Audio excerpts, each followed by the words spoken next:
It's with great sadness that I must announce the passing of a legend of reggae music in the great James Chambers, aka Jimmy Cliff, who went to meet Jah at the age of 81 after a battle with pneumonia, as announced by his family this morning, the 24th of November 2025. This man's impact on Jamaican and world music is staggering, as he was indeed the first king of reggae music. Let's pay a tribute to the titan that was Jimmy Cliff. If you asked a room full of people who they thought was the king of reggae music, you would undoubtedly get Bob Marley as the unanimous response. But before Bob, there had already been a larger-than-life artist and shining star of the reggae genre, a multi-instrumentalist who had drawn from the same reggae DNA as the Wailers, who had been the single most powerful factor in bringing the art form to worldwide prominence. This person was the incredible Jimmy Cliff. Before the Wailers had even achieved their domestic breakthrough at Studio One, Jimmy Cliff had not only conquered the Jamaican market, but was the arrowhead of the move that first took it international and laid the foundations for the music to truly go global, all before the age of 16. Jimmy Cliff is so intertwined in the development of the genre that many reggae commentators humorously divide reggae's history like the Western calendar is divided: before Cliff BC and after Cliff AC. While his peers were still thinking about topics of a light nature like love and partying in the 1960s, Cliff was already crying out in his music about the plight of the disenfranchised in society in songs like Many Rivers to Cross and encouraging tunes for the masses: You Can Get It If You Really Want. This is amazing when you consider that this was before rich reggae would develop and adopt such themes as a central core. Cliff not only brought the culture into the global stratosphere in an audio sense, but at the start of the 1970s will star in a movie that is credited with truly introducing the world to the vibrant and colorful imagery of urban Jamaica and paved the way for reggae music to become the juggernaut that it became in the 1970s. On top of that, Cliff is credited with being the person that first discovered Bob Marley, and as we will see in this video, he is the one whose actions paved the way for the Tough Gong to assume megastar status. Let's take a look at the amazing story of Jimmy Cliff, the first king of reggae music. He was born ordinary James Chambers, the last of 7 kids, on the 30th of July 1944 in the little village of Somerton in the St. James Parish of Jamaica. His parents broke up while he was still an infant, and he was raised by a deeply religious tailor/farmer dad. The village he grew up in didn't have electricity in those times, so his only exposure to music was from local mento bands and hymns he sang in church. And it was in church that he would discover his immense talent. His father had noticed that he had a marvelous singing voice, so at the age of 6, he got young James to sing in church. His performances were so brilliant that the number of parishioners in that church would always swell, with people flocking to that parish just to hear the kids sing. And as the 1950s were ending, Somerton Village would get electricity, and his father bought a transistor radio, through which young Jimmy began to catch broadcasts from a New Orleans radio station named WINZ every night. He discovered American R&B artists like Sam Cooke, Ray Charles, and Fats Domino. It was these acts that made him choose a life path of a musician. After completing the 6th grade in Somerton, his father would send him to Kingston to enroll at the Kingston Technical School to learn a trade. But Jimmy's real mission was to break into the music business. He moved in with his aunt and uncle in their one-room shack in the rugged ghetto of Denham, not too far from Trenchtown. He would walk long distances to school every day, and his route took him through the bustling Orange Street, which was popularly called Beach Street because of the large number of recording studios and record stores. Seeing plenty of aspiring artists hanging outside these studios inspired this youngster to keep his dreams alive. He hustled hard to find a producer that would record him and didn't get any headway. And after a while, he joined some other youths who were getting musical lessons from an established but young Trenchtown-based musician named Joe Higgs, who also trained other eventual greats like the Wailers, Judy Mowat, and the Wailing Souls. He tried his luck in a number of talent contests and eventually won the first prize at the Via Jones Opportunity Hour held at the Majestic Theatre in Kingston under the new stage name of Jimmy Cliff. He still wasn't getting anywhere in his quest, but all that was about to change. One evening in 1962, he was walking home from school and as usual walked through Orange Street pondering on how to get a breakthrough.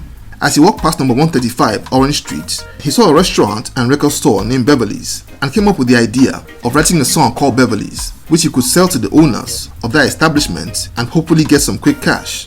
It took him 10 minutes to write the song Beverly's and muscled his way in past the front desk to meet the owners. His drive paid off and he came face to face with the owners, who were three brothers called the Kongs. They weren't really interested, but allowed the young boy to sing anyway. Two of the Kong brothers laughed at him and told him that he went in the record business. But one of them, named Leslie, was impressed and said that Jimmy had the best voice he'd ever heard in Jamaica. That encounter convinced Leslie Kong to go into the record business. He took Jimmy to Federal Records and recorded 3 songs, which were Dearest Beverly, Hurricane Hattie, and Miss Jamaica. It would be Hurricane Hattie, which was inspired by a real-life hurricane that hit the Caribbean a year before, that would become his breakout single, as it rocketed to number 1 on the Jamaican charts. During that period, Jimmy went to visit his friend named Desmond Decker, a then upcoming singer who was also a Beverly's recording artist, but had a day job as a welder, and he went to check on Desmond at the welding workshop where he worked. Desmond's co-worker was a young boy from Trenchtown who was also an aspiring musician named Bob Marley, but better known as Robbie.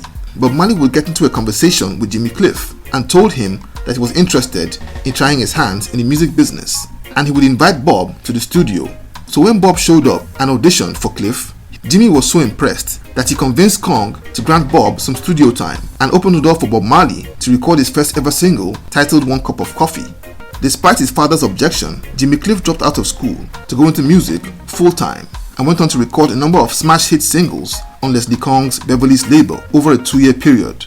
He was now a bona fide Jamaican music star and was so outstanding that he was selected by the Minister of Social Welfare to be part of a Jamaican delegation representing the country at the 1964 World Fair in New York.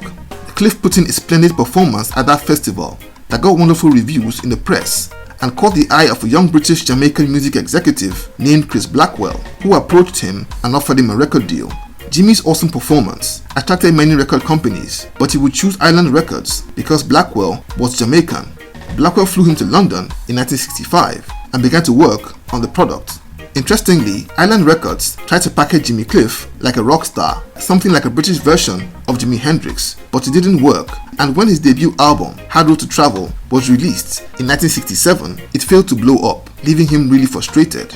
But he would get a lift from a successful tour of Brazil, and he returned to Jamaica in 1969 after almost 4 years away, and reunited once again with his mentor and friend Leslie Kong. Inspired at this reunion, his painful experiences of the past, and just being back in Jamaica, he poured all his creative energy into the music for his next album, which was titled Jimmy Cliff and released the same year. It was his breakthrough album, a simply superb and classic compilation that contains some of his most incredible hits, like Many Rivers to Cross, Vietnam, and Wonderful World, Beautiful People. This album is what really took reggae to a whole new audience, with US rock stars like Bob Dylan lavishing accolades all over the work. The album also inspired Paul Simon to go to Jamaica to record his music. Cliff's next album, Goodbye Yesterday, was also another absolute classic that was a critical and commercial smash. It contained songs like Wild World, a remake of the Cat Stevens classic, and Cliff's version reached number 8 on the UK charts and stayed there for a whopping 3 months, as well as the inspirational masterpiece, You Can Get It If You Really Want.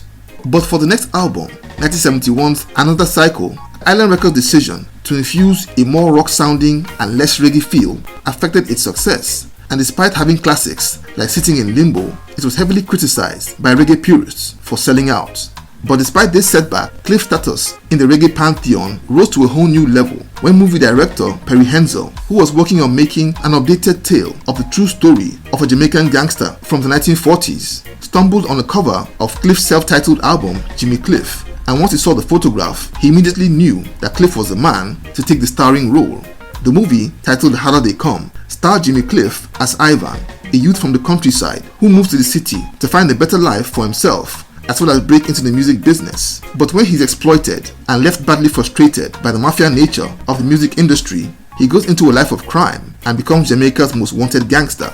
The movie came out in 1972 and became an instant classic, winning several prizes at European film festivals. Its screenings around the globe not only showed the world the vibrant and vivid imagery of Jamaica, but its soundtrack, comprised mostly of some of Cliff's most incredible songs, truly led global audiences to fall in love with reggae music. But behind the scenes, all was not well between Cliff and Chris Blackwell. He had grown frustrated with the slow pace of his career growth at Island Records and wanted out. Blackwell begged him to stay, saying he would give him a brand new contract and was putting a plan together that would make him a megastar and legend. But by then, there were plenty of other record labels begging Jimmy Cliff to come and sign up with them. So eventually, Jimmy took a $50,000 deal from EMI and left. And as fate would have it, a week later, Bob Marley, Peter Tosh, and Bunny Wailer walked into Blackwell's Island Records office and held discussions that led to the deal being made for the recording of the Catch a Fire album. It's said that Blackwell transferred all its energy and focus to this new project and implemented the promotional tour plan meant for Jimmy in favor of the Wailers, and it made them a groundbreaking success by the release of the second album, Burning, which came out in 1973. Jimmy Cliff opened his account at EMI with the powerful Unlimited album and the superb House of Exile in 1974, which was not only a strong worldwide success but became a smash hit in Africa, especially Nigeria, where he performed in packed show venues all over the country. House of Exile featured a song named The Number One Rip-Off Man, which was a diss track aimed at Chris Blackwell. He would show heavy presence on the motherland and famously played a massive concert in Soweto, South Africa, at the peak of apartheid to a mixed-race audience. But that concert was attended by a teenage singer named Lucky Dube, and it inspired him to become a reggae artist, and eventually became the biggest reggae star to emerge from South Africa. Jimmy Cliff kept up his prolific output of albums into the 1980s, and won his first Grammy for Best Reggae Recording in 1986 for his album Cliffhanger that has one of my favorite Jimmy Cliff songs, Hot Shot. By the 1990s, his output had slowed, but he would force his way back into the charts with two massive soundtrack hits. The first was his 1993 remake of Johnny Nash's I Can See Clearly Now for the movie Cool Runnings, and for the 1995 performance of Hakuna Matata from Disney's Lion King. This stunning comeback sparked renewed interest from many record labels, including, would you guess, Island Records, and he would sign for Island Records again and release the album Higher and Higher in 1996. For all Jimmy's amazing success, he received plenty of criticism for his genre-bending approach to music after putting out 1971's Goodbye Yesterday, which was his last pure reggae album. So in 2012, he appeased his reggae purist fans with the album titled Rebirth, a 13-track compilation that took old fans down memory lane. The album Rebirth also bagged the Grammy Award for Best Reggae Album, and he would stay fairly busy over the next few years, doing what he did best in live shows every now and then, meaning that he had been doing it at the highest level for 7 decades, since he forced his way into Beverly that night and up into the pantheon as not just the original king of reggae music, but as one of the greatest artists in world music history. And not much was heard about this great man until the sad news came in this morning about his sudden passing after a brief illness. We're truly blessed to have witnessed Jimmy Cliff's genius in our lifetime. It's really heartbreaking as yet another legend goes home to meet Jah, but such they say is life, and may his wonderful soul rest in perfect peace.